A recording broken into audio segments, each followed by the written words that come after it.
수요와 공급의 논리에 의해서 공급이 부족하면 아파트의 가격은 오른다, 계속 오른다. 18년, 19년, 20년, 21년 계속 이렇게 오른다고 할 때 제가 분명히 그때 말씀드렸었습니다. 아니다.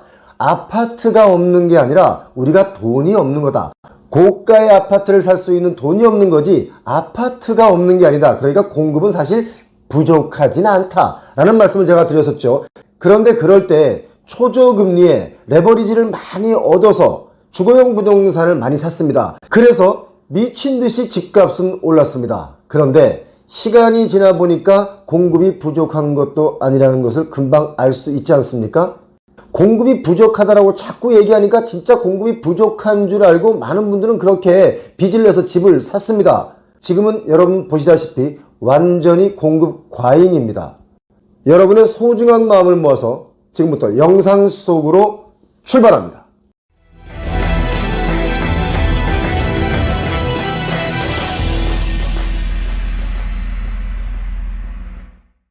지금 전국적으로 미분양, 미입주의 공포가 부동산 업계를 덮치고 있습니다. 위약금을 물어주고 입주자 모집을 취소하는 곳도 있는데요. 계약금의 2배를 반환하게 되죠. 아파트와 주거용 부동산의 공급 과잉으로 인해서 집값 하락이 두드러지고 있습니다. 지방, 서울 가리지 않고 미분양이 여기저기서 터지고 있는데 10만 명 이상이 청약 들어올 것이다 라고 언론에서 바람을 잡았었죠. 그런 올림픽파크 포레온 아파트가 1순위에서 마감이 불발됐습니다. 미달이 난 거죠. 그리고 중도금 이자 후불 혜택을 내세운 장이자이 레디언트 이 아파트도요 1순위에서 3대1에 그쳤습니다. 이렇게 되면 당첨자도요 미계약, 계약을 하지 않을 여지가 충분히 있는 청약의 결과다 이렇게 보여집니다. 둔촌동과 장이동이 이렇게 되면 다른 건설 사업장이 은행으로부터 돈을 빌려서 사업을 계속 추진할 수 있을까요? 제가 볼 땐 힘들 거라고 봅니다. 그리고 서울 외 지역에서는요 청약 신청이 0건인 곳도 있습니다. 정말 별일 다 벌어지고 있는 거죠. 전남 광양 지역에 분양된 더샵 라크포엠 이 아파트는요 미분양과 낮은 계약률 때문에 입주자 모집을 취소하려고 합니다. 위약금을 2배를 물어주고 계약을 해지하는 건설사까지 이렇게 나오고 있는 겁니다. 분양이 안 되는데 미분양 물량을 털어내기 위해서 계속 마케팅에 자금을 쏟아붓기보다는요 차라리 완공 후에 시장 상황이 좀 개선되면 그때 재분양하겠다 이런 계획입니다. 이른바 선시공 후분양인 셈이죠.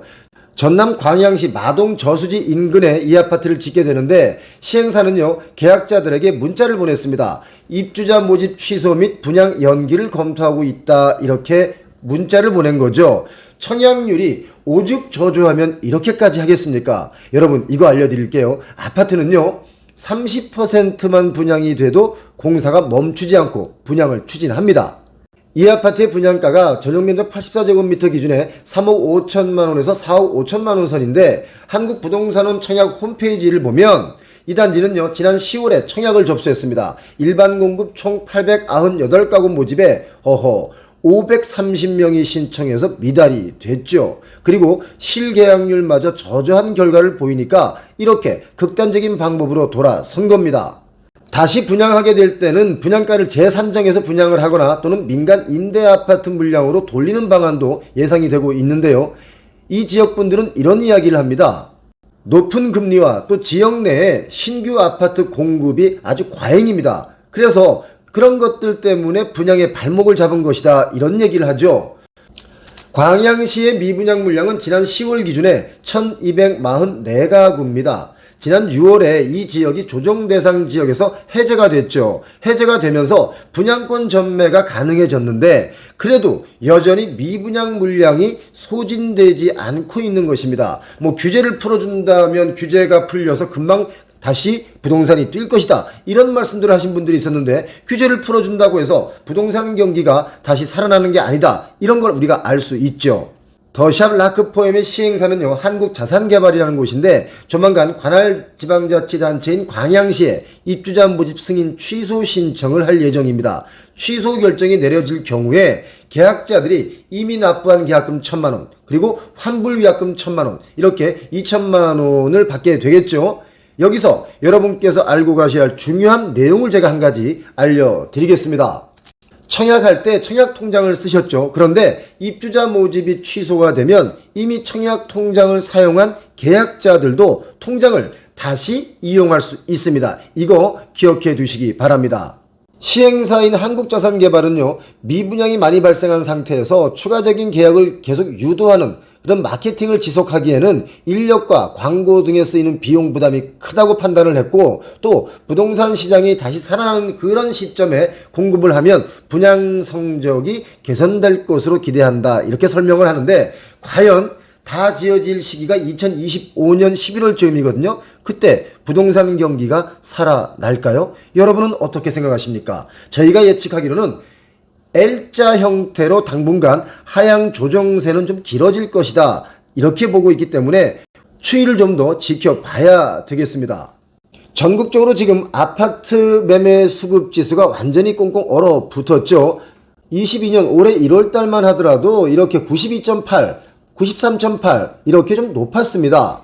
아파트 매매 수급 지수라는 것이 0에 가까울수록 공급의 우위가 있고요, 200에 가까울수록 수요의 우위가 있습니다. 그렇기 때문에 그래프가 이렇게 뚝 떨어져서 11월 넷째 주에는요, 서울 지역이 66.7 많이 하락했죠. 그리고 경기 수도권 지역이 69.4, 그리고 전국적으로 본다면 74.4 이렇게 많이 수급 지수가 하락한 것을 우리가 알 수 있습니다.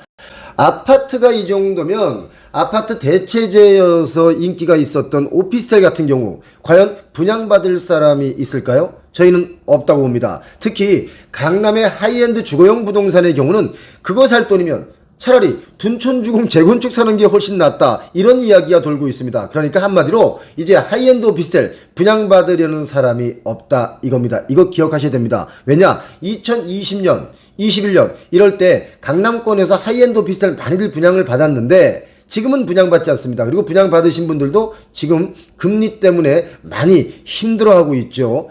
보통 이런 고가의 오피스텔의 경우는 주거용으로 많이 쓰입니다. 그래서 하이엔드다 뭐 이런 얘기들을 많이 하는데, 이런 오피스텔을 분양받거나 매수할 때는 투자용으로 하죠. 금융이자가 투자에서 나오는 월세보다 더 많기 때문에 이제 이것은 인기 상품이 될 수 없습니다. 이거 제가 왜 이렇게 말씀드리냐면, 이거 분양받고 후회하시는 분들이 정말 한둘이 아니기 때문에 여러분들은 잘못 분양받으시지 말라고 말씀드리는 겁니다. 이런 거 개발해서 분양을 준비하시는 분들은 아마 분양 시기를 좀 늦추겠다, 늦추면 다시 부동산 경기가 살아날 것이다, 그럼 그때 분양해야지 하는 분들이 있는데, 그때까지 금융의 이자 비용이 참 만만치가 않습니다. 그래서 이런 것은 오히려 나중에 할인 분양도 나올 수 있다, 이것도 한번 염두에 두시기 바랍니다. 그리고 여러분께서 궁금해하시는 둔촌주공, 그러니까 올림픽 파크 포레오는 왜 청약 경쟁률이 저조했을까요? 가장 말이 많았던 부분, 바로 이 부분인데요. 가격을 보겠습니다. 둔촌주공과 가까운 강동구의 아파트 거의 가격이 비슷하죠. 둔촌주공이 강동구보다는 서울 중심부에서 좀 가깝습니다. 그런데요, 많은 분들이 둔촌주공과 헬리오시티를 비교하시는 분들이 많이 계십니다. 그런데 그거 오산입니다. 헬리오시티와 둔촌주공은 한참 차이가 납니다. 가격도 헬리오시티가 훨씬 높죠. 요즘에 헬리오시티도 많이 하락해서 거래가 되고 있고, 급급매로 가격이 뚝뚝 떨어져서 거래가 되고 있습니다. 그런데 둔촌주공은 헬리오시티보다는 가격이 낮다고 하지만 이렇게 여전히 13억이 넘어서 대출이 좀 어렵죠. 이런 이야기와 또 한 가지 많은 사람들이 놀림감이 되었던 이 장면입니다. 주방뷰 아파트다, 이렇게 놀림을 받았죠. 주방 창문 간의 거리가 2.6m 밖에 안 되기 때문에 주방에서 주방으로 바로 보여서 뭐 음식을 나눠 먹어도 된다. 저기 있잖아요, 소금 좀 주실래요? 그러면 소금 던져줘서 받고, 후추 좀 주실래요? 그러면 후추 던지면 받고, 뭐 이 정도로 놀림을 받았습니다. 이런 것들로 인해서 청약 경쟁률은 좀 많이 저조하다, 이렇게 보는데요. 이것저것 다 차지하고라도 가장 중요한 것은 바로 심리가 얼어붙었습니다. 경기 위축, 고금리, 이런 것으로 인해서 심리는 완전히 얼어붙었기 때문에 청약 경쟁률이 이렇게 저조한 거라고 저희는 보고 있습니다.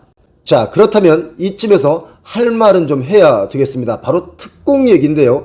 다자녀 가구가 신청할 수 있는 49제곱미터의 경우가 62가구가 배정이 됐는데 청약은 45가구가 했죠. 그리고 신혼부부 39제곱미터가 배정된 것이 301가구입니다. 그런데 청약 건수가 90가구예요. 이건 너무 저조한 거 아닙니까? 노무 부양하는 것도 마찬가지입니다. 39제곱미터, 49제곱미터인데 이렇게 아주 적은 숫자가 청약을 했죠. 다자녀 가구라는 것은 적어도 자녀가 셋은 있어야 다자녀에 속합니다. 그런데 작년까지만 해도 3명을 기준으로 혜택이 제공됐는데 올해 들어서는 2명부터도 혜택을 누릴 수 있게 바뀌었죠. 그렇다고 해서 4명이 쓰는 다자녀 가구의 주택형 평수가요, 이게 한 14평 정도 됩니다. 14평. 4명에서 14평에서 사는 거 사실 좀 쉽진 않습니다. 그래서 이게 아마 청약 건수가 좀 많이 저조한 게 아닌가 하는 생각도 들고요. 신혼부부가 39제곱미터는 뭐 90명이 이렇게 신청을 했는데 301가구에 비교하면 아주 적은 숫자들이 신청한 거죠. 39제곱미터면은 11평 정도 됩니다. 문제는요, 여러 식구가 살기에는 면적은 좁은데 반해서 분양가는 비쌌다, 이런 평가가 나올 만하다는 거죠. 이런 평수를 이런 가격에 분양을 하면 식구가 많거나 목돈이 없는 서민층이 내 집 마련 기회를 준다 해서 이제 특별 공급의 취지가 있는 거 아니겠습니까? 그런데 그런 특별 공급의 취지가 퇴색되는 거 아니냐, 이런 말씀을 좀 드리고 싶은 겁니다. 여러분 거기 가보셨나요? 청년주택. 청년들 살라고 지어놓는 청년주택 가보면 사실 살만하지 않은 곳이 아주 수두룩하죠. 자, 이제부터는요, 미분양, 미입주가 아주 본물 터지듯이 뉴스에 나올 수 있는 그런 시기에 접어들었습니다. 여러분 잘 알고 계시죠? 이렇게 미친 듯이 오르던 부동산, 이제 조금씩 그 쓴맛을 우리에게 보여주고 있는데요.